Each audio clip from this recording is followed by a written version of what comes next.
sengaja atau tidak oleh Yai Imad dan para pendukungnya maupun oleh lawan-lawannya, tidak bisa dihindari bahwa pada akhirnya nanti akan ada semacam colluding proses atau proses bertabrakan antara upaya untuk menjelaskan lewat ilmu dengan kepentingan atau interest dari power.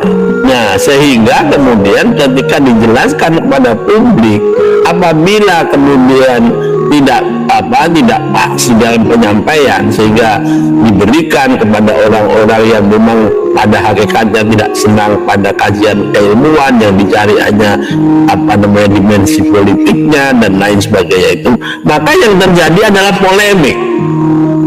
Jadi yang saya khawatirkan adalah kalau polemik itu kemudian tidak terkendali, saya khawatir ini mengganggu greget dari Yai Imad dan kawan-kawan untuk terus menjadi pionir dan penerus pengkajian ilmiah yang luar biasa ini. Nah, oleh karena itu mestinya kita ini hati-hati. Makanya saya setuju bahwa apa yang dilakukan oleh Yai Imad ini, kalau hanya dilihat dari segi kepentingan sains, kepentingan upaya untuk mencari truth, itu luar biasa. Saya sangat mengagumi bahwa pada akhirnya para ilmuwan muslim di Indonesia itu mampu juga untuk menerobos batas-batas yang biasanya hanya diklaim oleh orang-orang Timur Tengah atau orang-orang Asia Barat. Apa yang dilakukan oleh Yai Imad bagi saya ini sesuatu tanda bahwa kualitas keilmuan dari tokoh-tokoh seperti Yai Imad ini luar biasa dan harus diakui.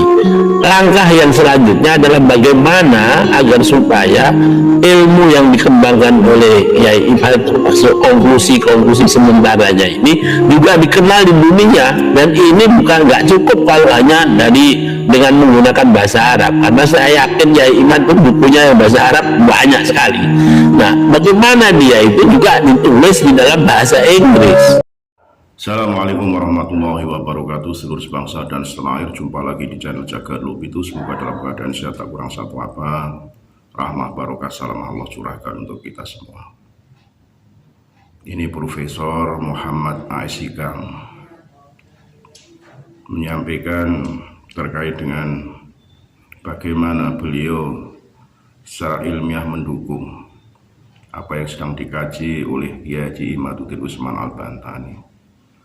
Beliau tidak alergi terkait dengan bagaimana kiai-kiai muda di Nahdlatul Ulama untuk senantiasa memberikan sebuah edukasi terkait dengan bagaimana mereka mempelajari sebuah peradaban masa lalu terkait dengan hal ini adalah dzurriyyah Rasulullah SAW. Yang dikaji saat ini adalah bagaimana Trah Pak Alwi yang menurut pengakuan para dzurriyyahnya yang disebutlah sebagai Habib mengaku masih darah Rasulullah SAW, tapi banyak oknum-oknum yang notabene malah ingin merusak syariat daripada ajaran Rasulullah SAW.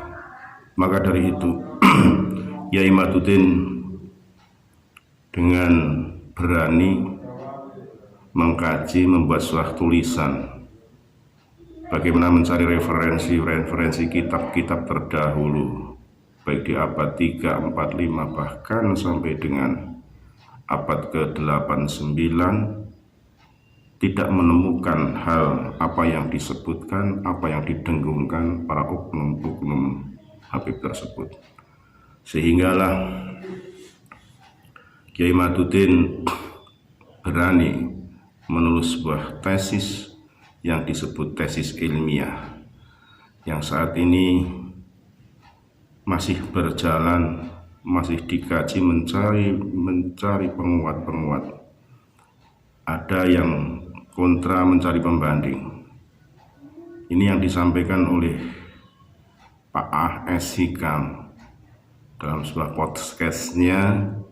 Bersama-sama beliau berapresiasi kepada Kiai Haji Imaduddin Usman Al-Bantani, walaupun nanti ini kajian akan lama, bahkan ada tuduhan bahwa ini adalah titipan hanya sebatas pemilu belaka, tapi menurut A.S. Hikam tidak. Ini kajian ilmiah akan berlanjut lama, akan ada beberapa narasumber lain yang nanti akan sebagai bentuk pembanding, baik itu yang pro maupun yang kontra. Tapi dalam intinya Profesor Muhammad A.S. Hikam apresiasi mendukung kajian daripada Kiai Haji Imaduddin Usman Al-Bantani. Untuk jelasnya kita ikuti pernyataan daripada Pak A.S. Hikam sebagai pembelajaran buat kita semua. Sekali lagi mohon maaf NKRI Agama Nusantara milik kita. Assalamualaikum warahmatullahi wabarakatuh. Kita ikuti videonya.